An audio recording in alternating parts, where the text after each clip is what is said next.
Morbius is the latest comic book movie directed by Daniel Espinosa and stars Jared Leto as the living vampire, and it's not good. I don't know what's the deal with Jared Leto being cast in really shitty comic book movies. He was a shitty Joker, and now I mean, he's kind of shitty as Morbius too.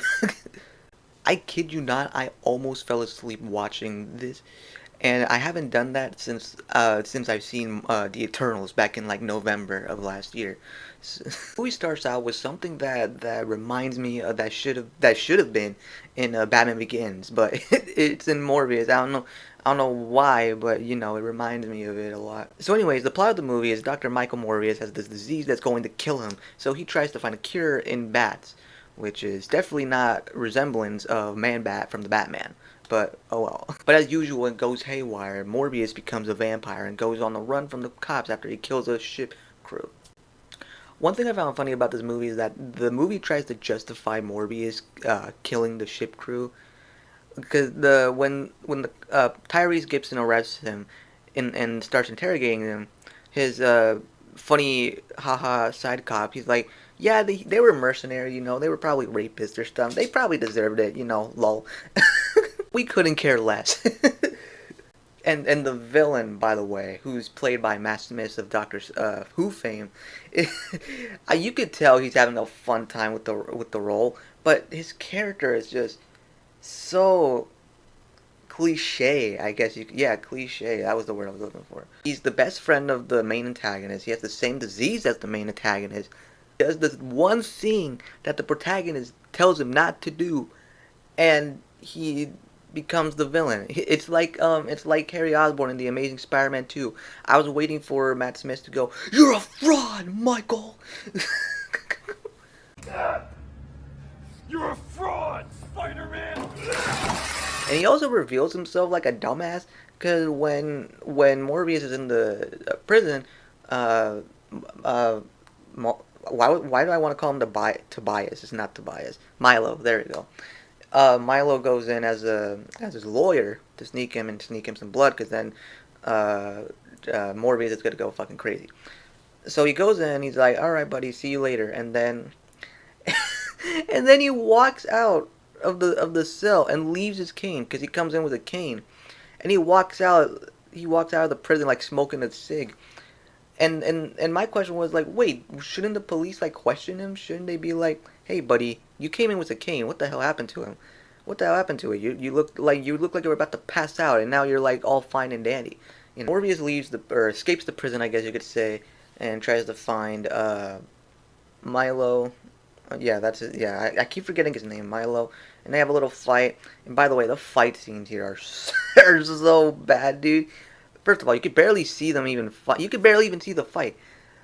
Like the fight scenes, like they're all like covered in this effect behind them, like they're the Flash or something.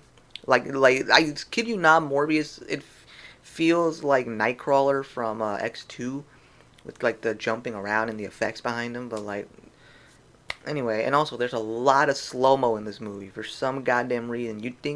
You think Michael Bay directed this with all the explosion, even though there's like no explosions behind him. It genuinely looked like a cutscene from a PlayStation 4 game. I was waiting for it to like turn to third person and Milo lunging at me, and I had to dodge and press triangle to dodge. So anyway, they have a fight scene in the subway. Morbius is like, "What the fuck did you do?" Milo is like, "What the fuck, you wanted me to die?" And then they started fight. Blah blah blah. Milo gets the upper hand. Morbius escapes, and yeah. Morbius goes with his like girlfriend, and they go to like this lab and make a fucking cure for Milo or whatever, which is gonna kill him. And then Morbius makes another one to sacrifice himself because he's gonna fucking be a crazy person. And one of the funniest scenes in this movie is like Morbius is on the roof, and like him and his girlfriend are like kissing, and then like Milo is like off in the distance like looking at them like, "What are you doing, bro?" So yeah, and later Milo kills like their father, Morbius and Milo's father figure for some reason, and Morbius goes and checks it out. He fucking dies, and I was like, oh well.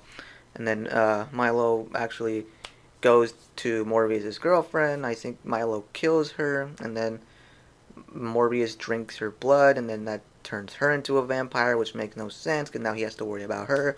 Whatever. So the Milo and Morbius have a fight. The fight, it's kind of dog shit. It's just Milo throwing Morbius around like a rag doll, and you could barely even see it. It's all slow mo.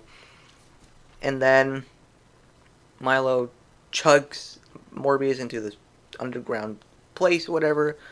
And then out of nowhere, right? Out of nowhere, Morbius just turns into a fucking Eren Yeager from the fucking Attack on Titan and just is able to control bats now.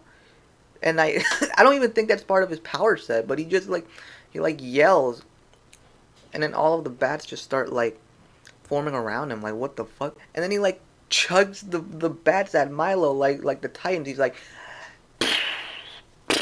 what the and I'm like, okay, wouldn't they not go for Milo because he's also a vampire? Whatever. So they hold him down. The bats hold Milo down, and Morbius like stabs him in the chest with the cure or whatever. And Milo dies, and then Morbius escapes, and that's about it. That's the movie. That's how it ends. There's no like resolution. There's no conflict. Morbius just flies into the air like Superman, and then boom, Morbius credits. What the fuck? Overall, this movie was bad. It was really boring. I almost, like I said, I almost fell asleep watching it. And I think the part of the problem is that Morbius isn't a good character on its own. He's not a standalone character like Venom, who has this lore and now has more lore because of Null and the symbiote god and all that. And Morbius, like, what the fuck can you do with Morbius? Like, are you gonna create like a vampire cult, a vampire god, or whatever? No? Okay. Like, it would have been better, I guess, if Spider-Man was in there and they would have had like a pretty good fight. But sadly, contracts, laws, whatever, right? Yeah, that is my opinion on the Morbius movie. Don't watch it. I don't recommend it. You can skip this. It's not gonna like affect the fucking Sony Spider-Man cinematic universe, I guess you could say. But yeah, so if you do like this video, guys, please leave it a like, subscribe, leave a comment, make sure you turn the notification so you never miss a single video. And yeah, see you guys